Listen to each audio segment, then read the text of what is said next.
Hey everybody, it's Richard from Dicking About, and today I'm reviewing Wren forks. If you haven't heard of these forks, you should have done, because many people call them inverted, i.e. the other way round. But actually, fun fact, mountain bike forks were originally this way, with the stanchions at the top, smaller part at the bottom. Why did they change? Because they had to fit V-brakes to them. So actually we had a whole industry that then changed the way forks are. You'll recognise this style of fork from motorbikes. So are they making a resurgence? Should they make a resurgence? Well, I'm here to find out. They've come with my brand new fat bike, and unfortunately, as you know from every other video I've done, I have no practical skills, knowledge, expertise at all. But in a revolutionary change to my usual programming, I've decided to find an expert. So I've set these forks up, I think, badly because they don't feel right. So I've invited a guy called Graham Foote, who is an expert with years and years of experience. He's a manufacturer, he's a designer of fat bikes, mountain bikes. So, Graham, can you please help me get my forks right? Graham, these are my new forks. Apart from the fact I think they look absolutely magnificent, can you tell me about my forks? So basically, yes, you have inverted forks. So like you say, the part that moves is at the bottom and the fixed part is at the top, much like a motorbike. What we've got here is this chamber. I mean, what you're describing is you've put in what you thought was the correct amount of pressure, and it's not going the way you want it. This fork has got an air cartridge inside, which is split in half by a floating piston. Just floats inside and separates the two chambers. So what we've got to do is get this set up correctly, and I'll show you how to do that. So the way I set it up is I put 30 psi in the bottom, 30 psi in the top. So effectively it was in the middle. Yes. The piston was in the middle, and then I topped it up a little by 10 psi to get the sag right. Yeah. It feels very heavy. It feels like I'm sort of hitting stuff and bouncing back off the bike a little bit. I'm sorry, it's not more accurate, but so that's, I'd like it to be more comfortable. Part of the reason I have suspension is because I've got a bad back and knees. Absolutely. So I'm kind of after it to soak up, well, pretty much as it can do. Yeah. So from what I've initially had an initial look at it, and from what I can tell is you're getting some travel, but not all of it, because by setting equal amounts of pressure with a pump, you've basically set the piston in the middle, and it's very, very progressive. So what we'll do is we'll take the air out of the fork completely. Yep. To start from scratch, and then we'll set it correctly, and then we'll go from there. Well, should we have a look of these little jumps I've strategically placed in this Forest of Dean, to just have a quick look at how I've got it set it up? Yeah. Because to be honest, I set it up as the only bit of info I could find. Sure. So naively, I'm suspecting other Wren fork owners might have set it up the same way. Yeah. Let's have a quick look. Okay, so we'll have a look and see how the fork operates with the way Richard's had it set at the moment. We'll just see how it goes. Okay, so it looks like the fork's not getting all its travel, so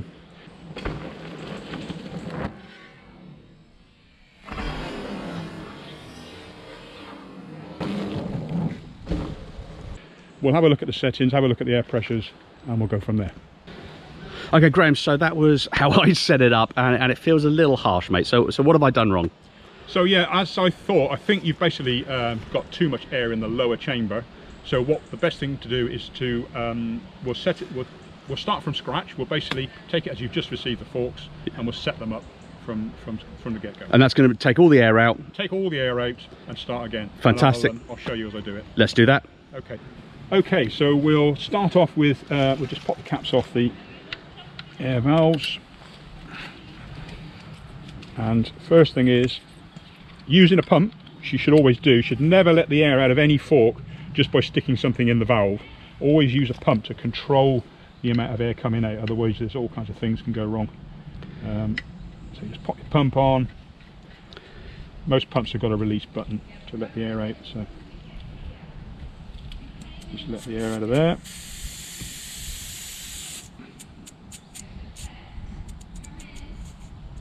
And because it's one chamber, by letting the air out of there, you're letting the air out the whole thing.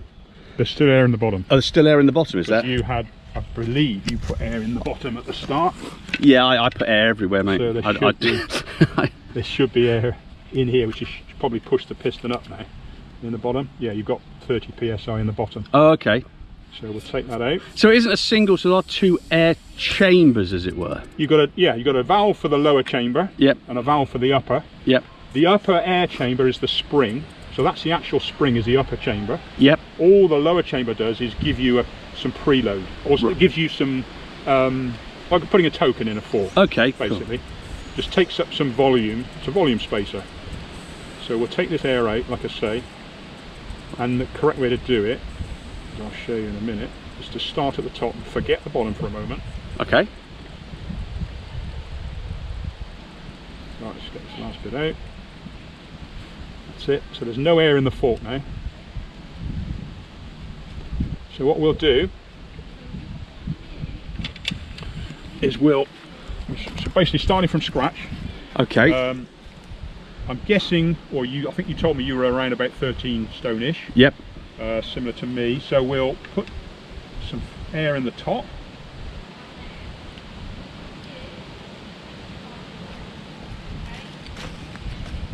So we'll need to set your sag. So if we put, say, 70 in here. Okay, 70, that's quite a... 70 psi in the top first, just the spring. Yep. So nothing in the bottom.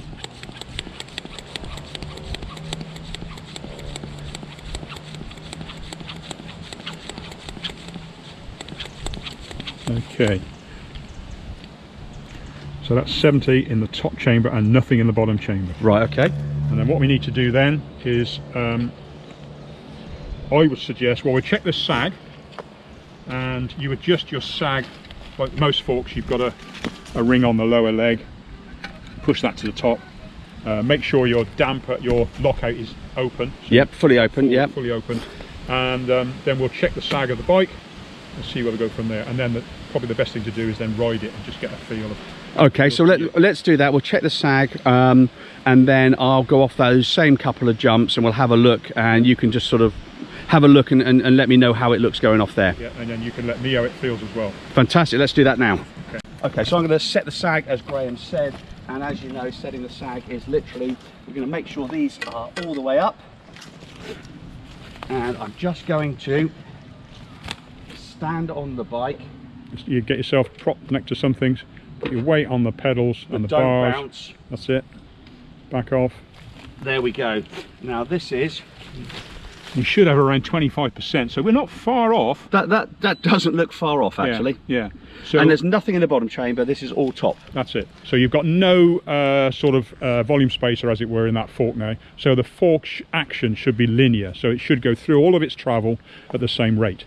So what the best thing to do now is ride the bike, see how it feels for you, because a fork is very personal. Everyone's setup is slightly different.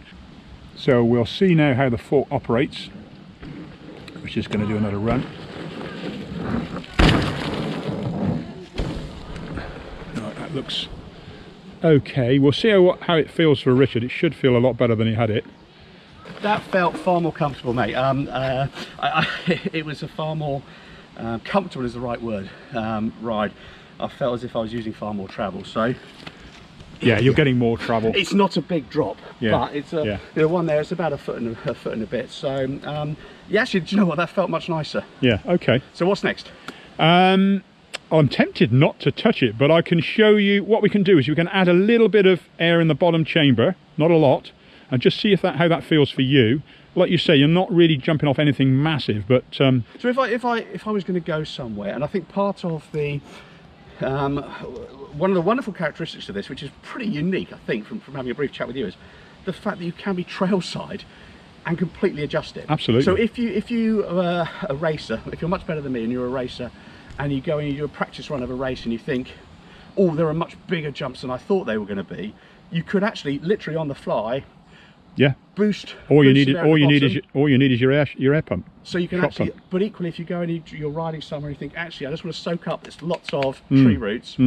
You could put more in the top, or exclusively have the air in the top. Yeah. But you can literally do that trail side. Absolutely. That kind of adjustment. Yeah. The other thing, obviously, we haven't actually touched on is the rebound of the fork, but we'll have a look at that. It seems not too bad, actually. I think you had it set up pretty well, but we can show about. We can okay. Just So mention what we're that going to do now, everybody, we're going to put some air in the bottom chamber, so to see how that feels, and in theory that would kind of offer me a little bit of comfort if I did come across a slightly bigger drop or bigger jump? It just means the fork won't bottom out as easily. Okay, well let's do that. What do you recommend putting in? If we try, we'll put 10 psi in to start with and just see how that feels. Okay, let's do that. Okay. Right, so we'll just put a little bit of air in the bottom. This will just make the fork a little bit more progressive, so you're not going to ramp right through its travel. Previously you had equal pressure top and bottom, so you were only getting half of its travel, so this will just give you a little bit in the bottom. I'm not going to add very much. It's showing basically the same as what it had in the top, so we've got 70 psi in the bottom. I'm just going to bump that up a little bit.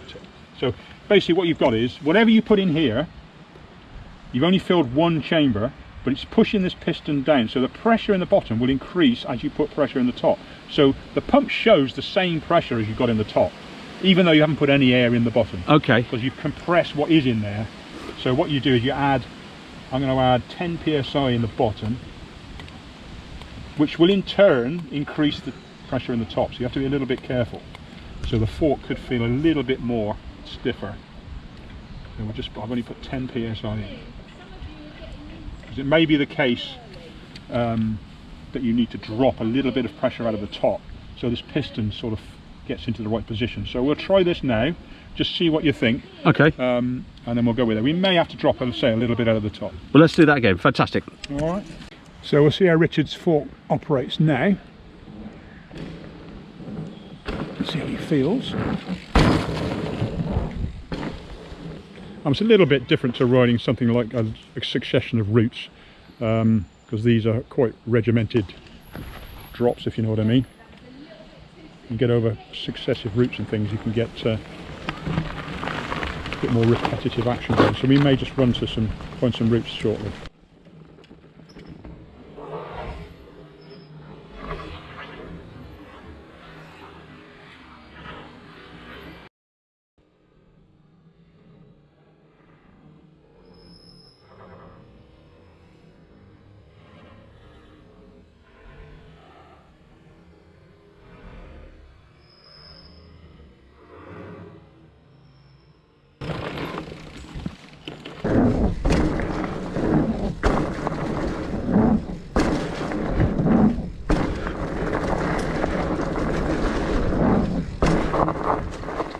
How did that feel?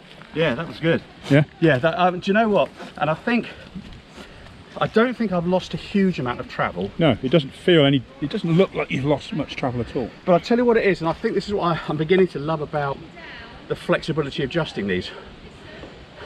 It's not personal style of riding. My psychology is I'm paranoid about bottoming out. Yeah. So actually, I've just had the ability to add 10 psi and go, I'm not ever going to worry about if I hit something a little bit bigger, yeah, the bike can control it. Sure. So, Graham, I think that's fantastic, mate.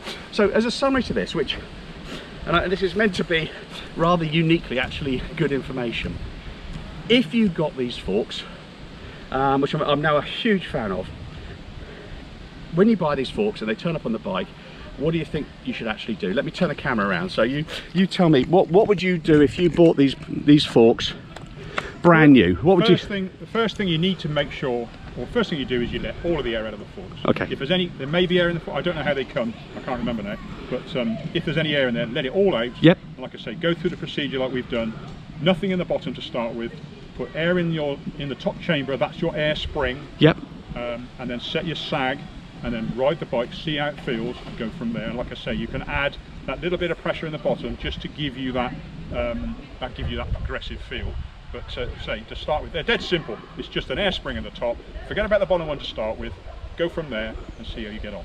Fantastic. That is genuine consumer advice. This might be the first time ever. Thank you so much for watching. I've got an interview with Wren, the founder of Wren Sports, which I'm going to put up here, a link up here, which I really encourage you to watch. It's a fascinating story. So I'm going to have lots more adventures on Smurfette with my Wren forks.